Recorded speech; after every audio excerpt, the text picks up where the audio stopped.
അസ്സലാമു അലൈക്കും വറഹ്മത്തുള്ളാഹി വബറകാതുഹു. ഇന്നൽ ഹംദലില്ലാഹ് വസ്സലാത്തു വസ്സലാമു അലാ റസൂലിൽ അമീൻ വഅലാ ആലിഹി വഅസ്ഹാബിഹി അജ്മഈൻ. അമ്മാ ബഅദ്. സ്നേഹാദരണീയരായ സത്യവിശ്വാസി വിശ്വാസിനി സഹോദരങ്ങളെ, പ്രിയപ്പെട്ട സഹപ്രവർത്തകരെ, ബഹുമാന്യരായ രക്ഷിതാക്കളെ, നമ്മൾ ജീവിച്ചുകൊണ്ടിരിക്കുന്ന ഈ കാലഘട്ടത്തിൽ ഓരോ കുടുംബങ്ങളും നേരിട്ടുകൊണ്ടിരിക്കുന്ന ഏറ്റവും വലിയൊരു വെല്ലുവിളി പല ആളുകൾക്കും സ്വന്തമായി തീരുമാനങ്ങൾ എടുക്കാൻ കുടുംബത്തിൽ സാധിക്കുന്നില്ല എന്നുള്ളതാണ്. പലപ്പോഴും നല്ല കാര്യങ്ങളെപ്പറ്റി ഒരുപാട് പഠിച്ചിട്ടുണ്ടെങ്കിലും അതൊന്നും ഒരു തീരുമാനമെടുത്ത് വേണ്ട സമയത്ത് വേണ്ട രീതിയിൽ പ്രയോഗിക്കാൻ സാധിക്കുന്നില്ല എന്നുള്ള സങ്കടമാണ് ഇന്ന് പല രക്ഷിതാക്കളെയും കുടുംബങ്ങളെയും ഏറെ പ്രയാസപ്പെടുത്തിക്കൊണ്ടിരിക്കുന്നത്. ചെയ്യുന്നത് 100% തെറ്റാണെന്ന് ബോധ്യമുണ്ടെങ്കിലും പല കാരണത്തിന്റെ പേരിലും വേണ്ടപ്പെട്ട ആളുകളോട് അത് പാടില്ലെന്ന് പറയാൻ, അതല്ലെങ്കിൽ എനിക്കത് നഷ്ടമുണ്ടാക്കുമെന്ന് 100% ബോധ്യമുണ്ടെങ്കിലും ഞാൻ ഒരിക്കലും അതിന്റെ പിന്നാലെ പോകുകയില്ല എന്ന് പറയാൻ പല ദീൻ പഠിച്ച നമ്മളെപ്പോലെയുള്ള പല മാതാപിതാക്കൾക്കും സാധിക്കുന്നില്ല എന്നുള്ളതൊരു വസ്തുതയാണ്. ഞാനിത് പറയാനുള്ള കാരണം, ഏതാനും ചില ദിവസങ്ങൾക്ക് മുൻപ് ഒരു പാവപ്പെട്ട രക്ഷിതാവ് പറഞ്ഞ അദ്ദേഹത്തിന്റെ ഒരു അനുഭവകഥയുണ്ട്. ഇന്ന് പലപ്പോഴും കുടുംബത്തിൽ മക്കളാണ് രക്ഷിതാക്കളെ നിയന്ത്രിച്ചുകൊണ്ടിരിക്കുന്നത്. ഒരു വിവാഹം തീരുമാനിക്കുമ്പോ പെൺകുട്ടികൾ ആദ്യമേ പറയുന്നു, എനിക്കങ്ങനെ വേണം, ഇത്ര ആളുകളെ വിളിക്കണം, എനിക്ക് കല്യാണത്തലേന്ന് ഗാനമേള ട്രൂപ്പ് വേണം, കല്യാണത്തോടനുബന്ധിച്ച് 2-3 ദിവസം മറ്റുള്ള കുടുംബത്തിൽ ആളുകൾ നടത്തിയതുപോലെയുള്ള വെറൈറ്റികളായ കല്യാണങ്ങൾ വേണം, എനിക്ക് കല്യാണത്തലേന്നത്തേക്ക് ഇത്ര രൂപയുടെ സാരി വേണം, എനിക്ക് ഇന്ന രീതിയിലുള്ള ഒരു 15 പവനെങ്കിലും എനിക്ക് തരണം എന്നൊക്കെ മാതാപിതാക്കളോട് അങ്ങോട്ട് വാശി പിടിക്കുന്ന മക്കൾ ഇന്ന് പല കുടുംബത്തിന്റെയും കണ്ണുനീരാവുകയാണ്. ആ പിതാവ് സങ്കടത്തോടെ പറഞ്ഞു, കാണാൻ വന്ന ചെറുപ്പക്കാരൻ ഒരു ആവശ്യം ഉന്നയിച്ചിട്ടില്ലെങ്കിലും എന്റെ മകള് വാശി പിടിക്കുന്നു, അവരുടെ ഉമ്മയും അതിന്റെ കൂടെ കൂടി എന്നെ ബുദ്ധിമുട്ടിക്കുന്നു, ഒരു 25 പവനെങ്കിലും വേണമെന്ന് അവർ പറയുമ്പോ 12 ലക്ഷത്തിലധികം രൂപ എവിടെ നിന്ന് കാണും എന്ന് പോലും ഓർമ്മയില്ല എനിക്ക്. അതോടൊപ്പം തന്നെ കല്യാണത്തിന്റെ പേരിൽ അവളുടെ വാശിക്കും താല്പര്യത്തിനും നിന്നുകൊടുക്കേണ്ട ഗതികേടാണ് എനിക്കിപ്പോ. അതിന്റെ പേരിൽ എനിക്ക് 10,000 നഷ്ടമായി. അവളുടെ തീരുമാനം ആ ഭക്ഷണം വെറൈറ്റികളായി ഇന്ന ആളുകളുടെ മുൻപിൽ പത്രാസ് കാണിക്കാൻ, എന്നിട്ടത് ഫോട്ടോ എടുത്ത് കൂട്ടുകാരുടെ ക്ലാസ് ഗ്രൂപ്പുകളിൽ ഷെയർ ചെയ്ത് കൂട്ടുകാരികളോടൊപ്പം താല്പര്യം കാണിക്കാൻ. എന്റെ കുടുംബക്കാരിൽ 10 പേരെ ഞാൻ തികച്ചു വിളിച്ചിട്ടില്ല, പക്ഷേ 40-ലധികം കൂട്ടുകാരികൾ വന്നു, കോലാഹലങ്ങൾ ഉണ്ടാക്കുന്നു. അവിടെ ആ കുടുംബത്തിൽ ഒരു തീരുമാനമെടുക്കാൻ പല രക്ഷിതാക്കൾക്കും സാധിക്കുന്നില്ല. കാരണം അവരെ കവച്ചു വെക്കുന്ന അഹങ്കാരത്തിന്റെ ചിന്തകളുമായിട്ടുള്ള ചില മക്കൾ ഉണ്ടാകുമ്പോൾ, ഞാൻ എല്ലാ മക്കളും അത്തരക്കാരാണ് എന്ന അർത്ഥത്തിലല്ല, നല്ല മക്കളുണ്ട്. പിതാവിന്റെയും മാതാവിന്റെയും മനസ്സറിഞ്ഞ് വരുമാനമറിഞ്ഞ് പിതാവിന്റെ കൂടെ നിൽക്കുന്ന മക്കൾ, ആ പിതാവിന്റെ അധ്വാനത്തിന്റെ വിലയറിയുന്ന മക്കൾ.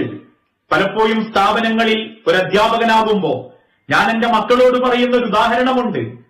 നിങ്ങൾ ഈ സെന്റ് ഓഫിന്റെ പേരിലും അല്ലാത്ത ആഘോഷത്തിന്റെ പേരിലും പൊടിച്ചു കളയുന്നത് നിങ്ങളെ പിതാവിന്റെ ചോര നീരാക്കിയ പണമാണെന്ന്, അദ്ദേഹത്തിന്റെ വിയർപ്പ് തുള്ളികളാണെന്ന് പറയാറുണ്ട്. അതുപോലും തിരിച്ചറിവില്ലാത്ത ചില മക്കളുണ്ട് എന്നുള്ളതൊരു യാഥാർത്ഥ്യമാണ്. ഇതേപോലെ തന്നെ കുടുംബത്തിൽ ഭാര്യമാർക്ക് വേണ്ടിയും തീരുമാനങ്ങൾ എടുക്കാൻ പറ്റാതായി പോകുന്ന ഭർത്താക്കന്മാരുണ്ട്. അവനവന്റെ സമ്പാദ്യത്തിനനുസരിച്ചൊരു വീട് പണിയാൻ തീരുമാനിക്കുമ്പോ 1000 സ്ക്വയർ ഫീറ്റേ ഉള്ളൂ എന്ന് ചോദിച്ച് അതിന്റെ കൂടെ എക്സ്റ്റൻഷൻ നടത്തി അഥവാ കൂട്ടി മറ്റുള്ളവരോട് കിടപിടിക്കുന്ന രീതിയിൽ അവന്റെ രൂപത്തിനും അവന്റെ വീടിനും അവളോടുള്ള വാശി തീർക്കാനും സ്വന്തം ഭർത്താവിനെ കൊണ്ട് ലോണടിപ്പിച്ച് വീടുണ്ടാക്കുന്ന ഭാര്യമാരുമുണ്ട്. അതോടൊപ്പം തന്നെ ഭാര്യമാരോടുള്ള വീടിനോട് വാശി കാണിക്കാനും ഇതര ഭർത്താക്കന്മാരോട്, ഭാര്യയുടെ ജ്യേഷ്ഠത്തിയുടെ ഭർത്താവിനോടും അഥവാ പിയാപ്ലാരോട് മത്സരിക്കാൻ വേണ്ടി അവർക്കിടയിൽ പേരെടുക്കാനും പൊങ്ങച്ചം കാണിക്കാനും വീട് നിർമ്മിക്കുന്നവരുണ്ട്.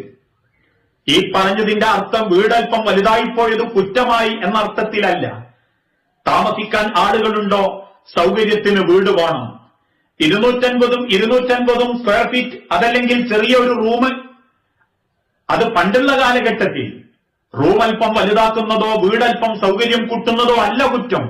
പക്ഷേ അഹങ്കാരത്തിനു വേണ്ടി, പൊങ്ങച്ചത്തിനു വേണ്ടി ഇസ്ലാം പഠിപ്പിച്ച അധ്യാപനങ്ങളെ തള്ളിക്കളയേണ്ടി വരുന്നവരുണ്ട്. ഈ പറയപ്പെട്ട രീതിയിൽ നമ്മൾ മറന്നുപോകുന്ന ഒരു ചരിത്രമുണ്ട് പ്രവാചകൻ സല്ലല്ലാഹു അലൈഹി വസല്ലമയുടെ വാക്കുകളിൽ. നാളെ റബ്ബിന്റെ കോടതിയിൽ, ഖിയാമത്ത് നാളിൽ, റബ്ബിന്റെ മഹ്ശറാ ലോകത്ത് ലാ യുകല്ലിമുല്ലാഹു, അള്ളാഹു സംസാരിക്കാത്ത അഥവാ അള്ളാഹു സംസാരിക്കാത്ത 3 വിഭാഗം ആളുകളെ പറ്റി പ്രവാചകൻ സല്ലല്ലാഹു അലൈഹി വസല്ലം വിശദീകരിക്കുന്നു. ഇന്നല്ലാഹ ലാ യതകല്ലമു യൗമൽ ഖിയാമ, ഖിയാമത്ത് നാളിൽ അള്ളാഹു സംസാരിക്കാത്ത 3 വിഭാഗങ്ങളിൽ ഒരു കൂട്ടരാരെന്ന ചോദ്യത്തിന് പ്രവാചകൻ സല്ലല്ലാഹു അലൈഹി വസല്ലമ പറഞ്ഞ മറുപടി വആഇലുൽ മുസ്തക്ബിർ, അഹങ്കാരിയായ ദരിദ്രന്മാർ, സ്വന്തം അവസ്ഥ മറന്നുപോകുന്ന ദരിദ്രന്മാർ. ഇന്ന് നമ്മൾ പറയാറുണ്ട്, കഴിക്കാൻ ഭക്ഷണമല്ലെങ്കിലും പവറിനൊരു കുറവുമില്ല. വാപ്പ നായി നയിക്കുന്നത് പോലെ നയിക്കുന്നുണ്ടാകും ഒരു ഭാഗത്തുനിന്ന്. എങ്ങനെങ്കിലും കുടുംബം നല്ല നിലക്ക് മുൻപോട്ട് കൊണ്ടുപോകുക, ഭക്ഷണം കൊടുക്കുക എന്ന ഉദ്ദേശത്തിൽ ഒരു ഭാഗത്ത് ഭർത്താവ് അല്ലെങ്കിൽ വാപ്പ പ്രയാസങ്ങൾ സഹിച്ച് ത്യാഗം ചെയ്യുമ്പോൾ അത് മനസ്സിലാക്കാതെ, സ്വന്തം വരുമാനത്തിന്റെ പരിധി അളക്കാതെ അഹങ്കാരത്തിന് വേണ്ടി കിബറ് കാണിക്കുന്ന ചില മുസ്തകിബറുകളായ, കിബറന്മാരായ, അഹങ്കാരികളായ ദരിദ്രന്മാരുണ്ട്. ചിലപ്പോ കാണാനും അവരുടെ വാഹനം 2 ലക്ഷത്തിന്റെ വാഹനം, അടവടയ്ക്കുന്നത് വാപ്പ. ഇങ്ങനെയൊക്കെയുള്ളൊരു രീതി ഒരിക്കലും നമുക്ക് ചേരാത്തതാ, കുറ്റപ്പെടുത്തുന്ന രീതിയല്ല. മറിച്ച് നമ്മൾക്ക് കിട്ടുന്ന പരിധിക്കനുസരിച്ച് ജീവിച്ചു തുടങ്ങുമ്പോൾ നമ്മെ സഹായിക്കാൻ അള്ളാഹു കൂടെയുണ്ടാകും എന്ന് മഹാനായ റസൂലുള്ളാഹി സല്ലല്ലാഹു അലൈഹി വസല്ലമ ഓർമ്മപ്പെടുത്തിയിട്ടുണ്ട്. അതുകൊണ്ടൊരിക്കലും സ്വന്തം അവസ്ഥ മറക്കുന്ന അഹങ്കാരികളാകാൻ പാടില്ല. ഇനി മറ്റൊരാളെ പേടിച്ചിട്ടുമാവാനും പാടില്ല. ചില ആളുകളുണ്ട്, മറ്റുള്ളവർക്ക് എന്തെങ്കിലും ഒരു സന്തോഷമുണ്ടാകുമ്പോൾ അവരെ കുറ്റപ്പെടുത്തുന്ന രീതി. അത് ശരിയല്ല. എന്തിനാ അങ്ങനെ കിബറ് കാണിക്കുന്നത്? അതിനകത്തൊക്കെ അവർക്കുണ്ടോ? 4 ആളുകൾക്കിടയിൽ അവരെ ഒരു സന്തോഷത്തിന് എന്തെങ്കിലും ചെറുതായിട്ട് സംഘടിപ്പിക്കുമ്പോഴേക്കും ആ കുടുംബത്തെ കുറ്റപ്പെടുത്തി, മുൾമുനയിൽ നിർത്തി, ആക്ഷേപം നടത്തി, അവരങ്ങനെ ചെയ്തത് ഞങ്ങൾക്ക് ഇഷ്ടപ്പെട്ടിട്ടില്ല എന്ന സ്വയം കുശുംബിന്റെ, സദാചാര കുശുംബിന്റെ ഒരു മനോഭാവം നമ്മളും പ്രകടിപ്പിക്കേണ്ടതില്ല. ഞാനൊരു നസീഹത്തോടുകൂടിയാ പറയുന്നത്. അവരങ്ങനെ ചെയ്തതുകൊണ്ട്, വലിയ വീടുണ്ടാക്കിയതുകൊണ്ട്, ഗതിയില്ലാത്തോൻ നാട്ടുകാരെ കൊണ്ട് പറയിപ്പിക്കുന്ന അടിപൊളി കല്യാണം നടത്തിയതുകൊണ്ട്, ഓനൊരു വലിയ ബൈക്ക് വാങ്ങിയതുകൊണ്ട് ആ കുശുംബല്ല. മറിച്ച് അങ്ങനെയുള്ള ആളുകളെ അള്ളാഹു സംസാരിക്കില്ല എന്ന നസീഹത്തെ ഞാൻ ഉദ്ദേശിച്ചിട്ടുള്ളൂ. അങ്ങനെ എന്റെ വാക്കുകളെ നിങ്ങൾ മനസ്സിലാക്കേണ്ടതുള്ളൂ. അവരങ്ങനെ നടന്നിട്ടുണ്ടെങ്കിൽ നമ്മൾ അവരെ കുറ്റപ്പെടുത്തി, അവരെ പോരായ്മകളും അവരെ അഹങ്കാരത്തിന്റെ കഥകളും നാടൊട്ടുക്കും പറഞ്ഞു നടന്ന അവരും നമ്മളും അള്ളാന്റെ കണ്ണിൽ തുല്യരാ. അതുകൊണ്ടാണ് വിശുദ്ധ ഖുർആനിലൂടെ അള്ളാഹുക്കാർ ഓർമ്മപ്പെടുത്തിയതും ആരാണ് യഥാർത്ഥ വിശ്വാസികൾ, അള്ളാഹുവിന് പ്രിയപ്പെട്ടവർ. വല്ലദീന ഇദാ അൻഫഖൂ ലം യസ്രിഫൂ, അതായത് അവർ ചെലവഴിക്കുമ്പോൾ ഒരിക്കലും അവർ ഇസ്റാഫ് അഥവാ അമിതവ്യയം കാണിക്കുകയില്ല. എന്നാൽ വലം യഖ്തുറൂ, അവർ പിശുക്ക് കാണിക്കുകയുമില്ല. ചില ആളുകളുണ്ട്, അത്യാവശ്യം കൊടുക്കാനുണ്ടെങ്കിലും ഒരാൾക്ക് ഭക്ഷണം കൊടുക്കൂല. നമ്മൾ പറയാറില്ലേ, ആ വീട്ടിൽ കണ്ടമാനം സ്വത്തുണ്ടാവും, പക്ഷെ കയറി ചെല്ലുന്ന ഒരാൾക്കൊരു വെള്ളം കൊടുക്കുക എന്ന് പറഞ്ഞാൽ ശരീരത്തുനിന്ന് ഒരു മാംസകഷണം അരിഞ്ഞെടുക്കുന്ന അത്ര അറപ്പും വെറുപ്പ് ആ വീട്ടുകാർക്ക്. ഓരോരുത്തരും ചോദിക്കും, ചായ വേണോ, വെള്ളം വേണോ, വെള്ളം എടുക്കട്ടല്ലേ. അവസാനം ഇറങ്ങി പടിയിലെത്തുമ്പോൾ ആ ചിലർ ആ ചോദ്യം ചോദിക്കാം. ഇറങ്ങി ഇങ്ങനെ പോന്ന് അതുവരെ 1/4 മണിക്കൂർ ആ വീട്ടിൽ നിന്ന് സംസാരിച്ച് ബന്ധം പുതുക്കി ബന്ധം ചേർത്ത് തിരിച്ചിറങ്ങി പടിയെത്തി ഗേറ്റ് എത്തുമ്പോ എനിക്ക് വെള്ളം തന്നില്ലല്ലോ, എനിക്ക് ചായ വേണോ, ഒരു ചായ കൊടുക്കാൻ അല്ലെങ്കിൽ എന്തെങ്കിലും ഭക്ഷണം കൊടുക്കാൻ, എന്തെങ്കിലും ഒരു ഹദിയ കൊടുക്കാൻ ഭയങ്കര മടിയ, ഒരു പിശുക്ക്. ആ രംഗത്തൊരു പിശുക്ക്. അള്ളാഹ് തിന്നാനും കുടിക്കാനും കൊടുക്കാനും തന്നിട്ടും അതിലൊക്കെ ഒരു പിശുക്കത്തരം കാണിക്കുന്നവരെ ജനങ്ങളും ഇഷ്ടപ്പെടുന്നില്ല, അള്ളാഹും ഇഷ്ടപ്പെടുന്നില്ല, നമ്മൾ പോലും ഇഷ്ടപ്പെടാറില്ല. അങ്ങനെ ഒരു വീട്ടിൽ നിന്ന് ഇറങ്ങിപ്പോരുമ്പം നമ്മളിൽ ചിലര് പരക്കം പറയാറില്ലേ, ഇത്ര നേരം അവിടെ ഇരുന്നിട്ട് ഒരാൾക്ക് വെള്ളം വേണോ എന്ന് ചോദിച്ചല്ലോ, ആ വീട്ടിലേക്ക് പിന്നെ കയറി ചെല്ലാൻ നമ്മൾ മടിക്കും. അത് അള്ളാഹുവും പറഞ്ഞിട്ടുണ്ട്. അങ്ങനെ പിശുക്ക് കാണിക്കുന്നവരോട് അള്ളാഹുവിനും താല്പര്യമുണ്ടാവുകയില്ല. വകാന ബൈന ദാലിക, അതോടൊക്കവാമ ഒരു മിതമായ രീതി സ്വീകരിക്കുന്നവരായിരിക്കും. സഹാബത്ത് ചോദിച്ചു, അള്ളാഹുവിന്റെ പ്രവാചകരെ, എന്താണ് ആഇലുൽ മുസ്തക്ബിർ, അഹങ്കാരിയായ ദരിദ്രൻ എന്ന് പറഞ്ഞാൽ? അതിന് നബി സല്ലല്ലാഹു അലൈഹി വസല്ലമയുടെ ചരിത്രത്തിൽ നിന്ന് മുൻഗാമികളായ മുഫസ്സിരീങ്ങൾ കൊടുക്കുന്ന മറുപടി, ഹുവൽ ഫഖീറു, അവനൊരു ദരിദ്രനായിരിക്കും, അൽ ഫഖൂർ, അതോടൊപ്പം ദുരഭിമാനിയുമായിരിക്കും.